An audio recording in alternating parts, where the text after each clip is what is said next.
በአንድ በረራ ግማሽ ሚሊዮን ዶላር የሚያስከፍለው በዚህ ጀት ልንበር ነው። እንዲሁም በ25000 ዶላር የግል ጀት፣ በ10000 ዶላር የፈርስት ክላስ ወንበር፣ በፊኛና በሌሎች ብዙም በር አለን። ነገር ግን በዓለም ላይ ካሉ እጅግ ዘመናዊ አውሮፕላኖች ምን እንደሚመስሉ ከማሳየቴ በፊት በዓለም ላይ ባለው በጣም ርካሹ አውሮፕላን እንበራለን። ይሄው $1 በጣም ፈርቻለሁ። የምትፈራበት ምንም ምክንያት የለም። ይሄን ለስድስተኛ ጊዜ ያህል እያደረኩት ነው። 6 ጊዜ አድርገዋል። ለምንድን ነው የሳር ማጨጃ ሞተር የሚመስለው? በዓለም ርካሹ በመሆኑ የአውሮፕላኑ ትኬት ለመጓዝ ጊዜው ነው። ወይኔ ጉድ! ፍጥነቱ ጨመረ። በጣም በፍጥነት እየሄደ ነው። ና ያዘው። ይሄ ለደህንነት አስተማማኝ ይመስለኛል። ካሜራውን ሊመታው ምንም አልቀረውም። ምን እያደረክ ነው? ቀበቶውን አታውልቅ እባክህ። እኔም በህይወት ለማቆየት ብቻ ትኩረት አድርግ። እየሞከርኩ ነው። እሺ ቻናሉን እኔ ይዘዋለሁ። የፈለኩትን አግኝቻለሁ። በፈለኩበት ጊዜ ማረፍ እችላለሁ። አይሆንም። ያ ሰውዬ ነው ደሞዜን የሚከፍለኝ። ተጠንቀቅ።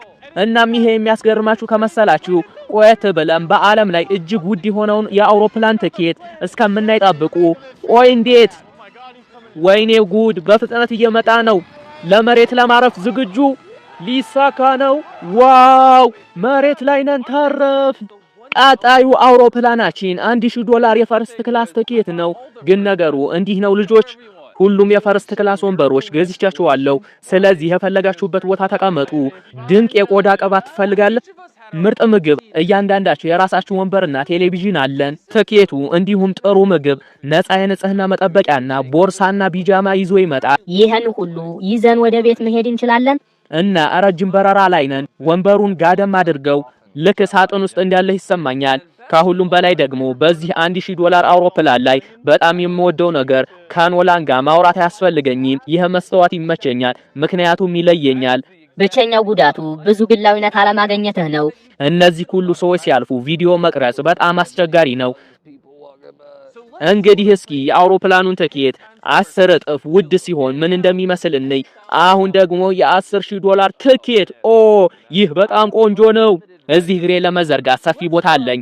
እስኪ ያገኘነውን ነገር በመመርመር እንጀምር። ታብሌት፣ ትልቅ ቴሌቪዥን፣ የራሴ መጠጫ ባር፣ ማክሰስ። ይሄ ፌስቲቭል ቸኮሌት አይደለም፣ ዋይፋይ ጋር ያገናኘን ነው። ለወንበሮቹ $10000 ከፍለ ሊሆን ይችላል፣ ግን አሁንም ለዋይፋዩ $20 መክፈል አለብን። ነፃ አይደለም።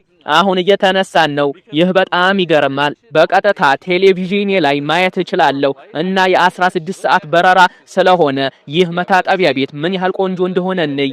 የመታጠቢያ ገንዳ፣ ሽንት ቤት እና እዚህ ሻወር አለ። አየር ላይ 30,000 ጫማ ከፍታ ላይ ሆነን ሻወር መውሰድ እንችላለን።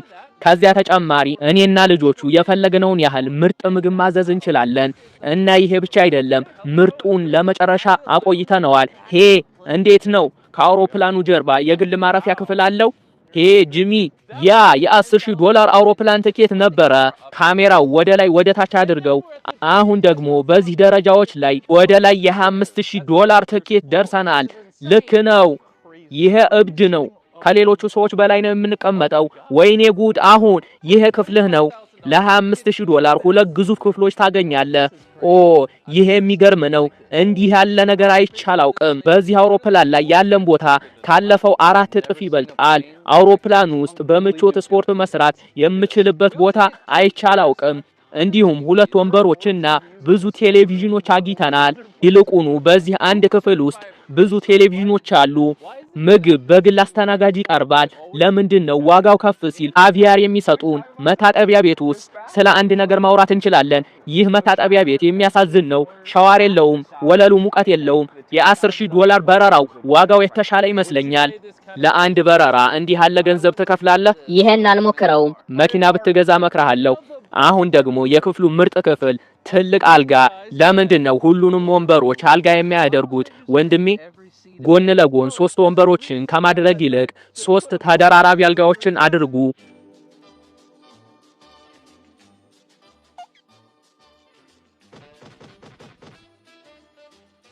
እንደምን አደራችሁ? በጣም ጥሩ እንቅልፍ ነበር። ካርል ንቃ፣ ልናርፍ ነው። እንደ ድንጋይ ታኝቼ ነበር። ያ በዓለም ላይ እጅግ ውድ የሆነው የንግድ በረራ ነበረ። አሁን ደግሞ ወደ ግል በረራዎች እንሂድ። ይሄ $100,000 አውሮፕላን ነው። ይህ ነገር በጣም ግዙፍ ነው። በዚህ ዋጋ ሙሉን አውሮፕላኑን ታገኛለህ። የግል ነው። ግል ልክ እንደ መርከብ ነው። ይህ ድንቅ ነው። ይህ የማይታመን ነው። በጣም የሚገርመው ነገር ማወቅ ትፈልጋለህ? ይሄ ከአራቱ ክፍሎች አንዱ ብቻ ነው። ሌላም ክፍል አለው። እንዲህ ልጆች ወደዚህ ኑ። ይህ ምን ክፍል ነው? ይሄ በትክክል ሌላ የማረፊያ ክፍል ነው። ብዙ መክሰስና ትልቅ ቴሌቪዥን ያለው እና ድካም ከተሰማ የራስ የግል መኝታ ክፍል አለ። ጓደኛዬ ምን? በመጨረሻ መታጠቢያ ቤቱ 3 አሁን አፍህን ዝጋው። ዋው! ይሄ እብድ ነው። መታጠቢያ ቤቱ ውስጥ ወንበር አለ። እኔ ይዘዋለሁ። ግማሹን የሚያክል ጄት አይተህ ታውቃለህ? በፍጹም በጭራሽ። በግል ጄታችን ላይ ስለምን እናውራ? እሺ ልንገራችሁ። ባለፈው አመት ቆይ በጀርባ እየተነሳው እንደሆነ አሁን ነው ያወቅኩት። የውሃ ጠርሙሱ ካሜራው። ዋው! ካሜራው አቁም። ይህ የሚገርም ነው። ወንድሜ በረራ። ወይኔ ጉድ! ወደ ኋላ መንከባለላችን ነው። ወደ ኋላ መንከባለል እችላለሁ። መንቀጥቀጥ። እሺ ልቀመጥ። ይሄ እስካሁን ካየሁት ምርጥ መታጠቢያ ቤት ሊሆን ይችላል። ሽንት ቤት ላይ ሆነን ቴሌቪዥን ማየት ትችላለህ። ኖላን መታጠቢያ ቤቱ እንደተመቸ ተስፋ አደርጋለሁ። በጭራሽ አይወጣም። ምን? ዋው! የተፈጨ ድንችና አትክልት አለኝ እና እናንተ ትንሽ አነሳስታችሁኛል። ስለዚህ ፒዛ መጣሁላችሁ። ይሄ የምወደው አውሮፕላን ነው፣ ምክንያቱም ዩቲዩብ አለው። ግን እኛ መጀመሪያ አልመጣንም፣ ስለዚህ አሁን አይደለም። ይሄ የሀብታም ሰው አልጋ መሆኑን ማወቅ ትችላላችሁ፣ ምክንያቱም 500 የሚሆኑ ትራሶች አሉት።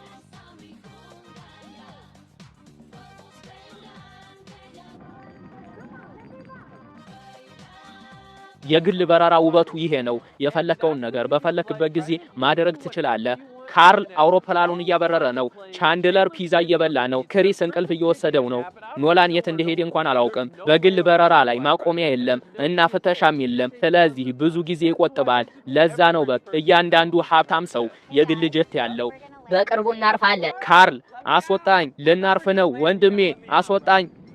ወይኔ፣ ያ በፍጹም አልተሳካም። ቆይ ኖላን አሁን መታጠቢያ ቤት ውስጥ ነው። በእውነት አላውቅም። ካርል ሂደህ አስወጣው። በረራህ እንዴት ነበር? አሁንም $1,000 አውሮፕላን ይሻላል። አሁን ደግሞ $300,000 ፊኛ በአንድ ሰከንድ ውስጥ አሳያችኋለሁ። አይናችሁን ከመፍታቴ በፊት በፊኛው ጎን ላይ ምን ይላል? የኖላንን ስልክ ቁጥር አደረከው? ያ አስቂኝ ይሆን ነበር። በሚቀጥለው ጊዜ አይናችሁን ፍቱ፣ ዙሩ። የካርልን እናት እወዳለሁ። ለምን? በእውነቱ እናቴን ይወዳታል። ካርል የእናትህን ልብ ነው የሚወደው፣ እናትህን አይወዳትም። እወዳታለሁ። ጓደኛዬ፣ አሁን እየገፋሁት ነው። እየተንቀሳቀሰ ነው። ይሄ ግዙፍ አውሮፕላን በትክክል በገመድ ሊሳብ ይችላል እና ይሄ ግዙፍ ፊኛ እንዴት እንደገዛሁትና እሱን ለመጠቅለል 6 አሃዝ እንዴት እንደከፈልኩኝ ዚፕ ሪካርተር ነው። እኔ እንደ ኤዲተር ካሜራማን ለመቅጠር የምጠቀምበት መድረክ ነው። እስኪ ስገባበት መንሳፈፍ ያቆም እንደሆነ ነኝ። ያ ማለት ወፍራም ነኝ ማለት ነው። ማለትህ ብዙ ስፖርት ትሰራለህ ማለት ነው። ወይም ወፍራም ነኝ። ዚፕ ሪካርት ሰዎች ቀጣዩ ምርጥ ስራቸውን ለማግኘት የሚሄዱበት ቦታ ነው። ይሄ ፊኛ ከተከሰከሰ እናንተ ሰዎች አዲስ ስራ ለማግኘት ዚፕ ሪካርተር መጠቀም ትችላላችሁ። ያ በጣም ቀላል ያደርገዋል። አመሰግናለሁ ሰውየው። ይሄ ወሬ ደስ የሚል አይመስለኝም። ቻንድለር ቻው፣ ለዘላለም ቻው። ለዘላለም የሚል የሰማህ ይመስለኛል። ማንኛውም ነገር ማስተዋወቅ ይችል ነበረ። እሱ ግን የካርልን እናት መረጠ። ይሄ ነገር ፍጥነት እየጨመረ አይደለም። እሺ፣ ውድድሩ ላይ እንገኛለን። ይሄ ፊኛ በዓለም ትልቁ የመኪና ውድድር ላይ በ150,000 ሰዎች ላይ እየበረረ ነው እና ካርል ምንም የሚያውቀው ነገር የለም። ስለ ዚፕ ሪካርት ልነግራችሁ ፈልጋለሁ። በቅርቡ በዚፕ ሪካርት ላይ የሥራ ማስታወቂያ አውጥተን ነበርና አንድ እጩ ደውዬ ቃለ መጠይቅ አደርጋለሁ። ቶማስ፣ ማመልከቻም በዚፕ ሪካርት ላይ አይቼ ነበር። ትሰማኛለህ? አዎ። ሚስተር ቢስት ነህ? አዎ። ምንም አይደለም። ይቅርታ አሁን ብዙም አይሰማኝም። አዎ ምክንያቱም ፊኛ ላይ ስለሆን ነው። ለምን ያህል ጊዜ ኤዲተር ሆነ ሰርተሃል? ለ10 ዓመት ያህል ኤዲተር ሆኜ ሰርቻለሁ። ቪዲዮዎቻችንን ማሻሻል ትችላለህ? በጥንካሬ ቡድንና በጥቂት የፈጠራ ስራዎች ቪዲዮዎችህን በእርግጠኝነት የተሻለ ማድረግ እችላለሁ ብዬ አስባለሁ። እሺ መጥፎ አይደለም። የሥራ ናሙናዎችህን ላክልን።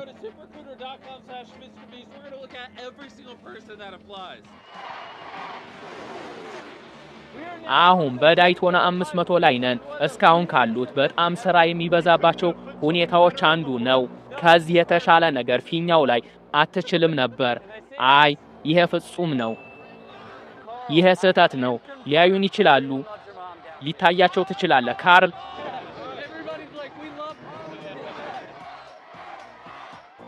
ካርል ላረጋግጥልህ እችላለሁ። ከዚህ በታች ያለው ሰው ሁሉ እናትህን ይወዳታል። የካርል እናት እንወዳለን። የካርል እናት እያየሽ ከሆነ በጣም ደስ የሚሉ ሴት ነሽ። እብድ ነህ ለእናትህ ስል። አሁን ደግሞ በዓለም ላይ እጅግ ውድ የሆነው የግል አውሮፕላን ትኬት። ጤና ይስጥልን፣ እንኳን ደህና መጣችሁ። ጫማችሁን እንድታወልቁ መክራችኋለሁ። ያ ምንጣፍ $2 ሚሊዮን ነው እና በስፋቱ ይህ ከቤታችን ይበልጣል።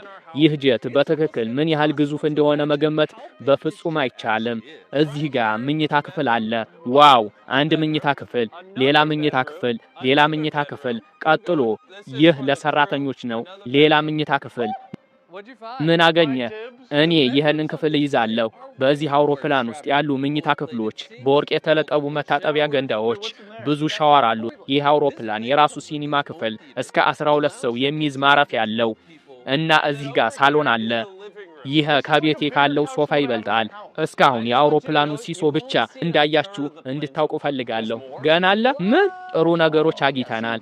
በመኝታ ክፍል ሆነ አስተናጋጆች መጥራት ትችላለህ። በምንበርበት ጊዜ ሁሉ ይህን ማድረግ ብንችል ኑሮ አየር ላይ መኖር ነበር። ዋው ዋው! መላው አውሮፕላኑን የዞር ነው። አሁን ሁሉም ነገር ያያችሁ ከመሰላችሁ በዚህ አውሮፕላን ላይ ማሳጅ አለ። እንዴት ነው ካርል? ድንቅ ነው። ስለዚህ እኔ በእውነቱ የለብኝም ጋይሶች። ይህን አውሮፕላን እንዴት ልንገዛ ቻል? እኔ የምለው አድናቂዎቻችን ብቻ ናቸው እና በዚህ ምክንያት በዚህ $1 ሚሊዮን አውሮፕላን ላይ ከዚህ በፊት በግል ጀት በረህ ታውቃለህ? አይ ይሄ መጀመሪያ ነው እና በዓለም ላይ በጣም ውድ የሆነ ነው። በአውሮፕላን ውስጥ እንደዚህ ያለ ነገር አይቻል አውቀም። ይሄ እብድ ነው። ይህ እዚህ ጋር ምንድነው? ያ የነዳጅ ማደያ ቸኮሌት ነው። ልትወረውሪው ትችያለሽ? እሺ በትክክል ተወረውረዋለሽ ብዬ አላሰብኩም ነበር። ከአሁን በኋላ ማቅረብ ያለብሽ ይሄንን ቸኮሌት ነው። ፋስቴብል ይባላል። በዓለም ላይ ከፍተኛ ደረጃ የተሰጠው ቸኮሌት ነው። በዛ በኩል ያለው ምንድነው? ይህ ሚስጥራዊ ክፍል መሆን አለበት። ልጆች ትኩረት ስጡ። ልንነሳ ነው። ቀበቷችሁን እሰሩ። ርበሻ ቁሙ። አመሰግናለሁ። በተለምዶ ምን አይነት ሰዎች ናቸው እንዲህ ባለ አውሮፕላን የሚበሩት? ነጋዴዎች። የኔ ሞኝ ጓደኞች ከእነርሱ ጋር ሲነጻጸር እንዴት ናቸው? በጣም ሞኝ ይመስሉኛል። በዚህ ዋጋ በፈለከው ጊዜና በአውሮፕላን ውስጥ በየትኛውም ቦታ ከፍተኛ ጥራት ያለው ምግብ ይቀርባል። ትንሽ ትፈልጋለህ? ወዴት እየሄድን እንደሆነ ታውቃላችሁ? አይ ሁላችሁንም ወደ ዲዝኒ ወርልድ እየወሰድናችሁ ነው እና የፈለጋችሁትን እንድታደርጉ የ2 ቀን ሁሉንም ወጪ የተሸፈነ ጉዞ እንሰጣችኋለን። የማይቻል ነው። በዓለም ላይ እጅግ ውድ በሆነው ጄት ለመብረርና እዚያም 2 ቀን ወጪው ተከፍሎለት ቆይታው በዲዝኒ ወርልድ ለማሳለፍ ከፈለጋችሁ ኡበይድ ዶክመንተሪ ሰብስክራይብ በማድረግ ቤተሰብ የሆኑ ሰብስክራይብ ለምታደርጉ በጣም ነው የማመሰግነው። ቪዲዮውን ከተመቻችሁ ላይክ አድርጉ። በቀጣይ ቪዲዮ እስከነገናኝ የመቻችሁ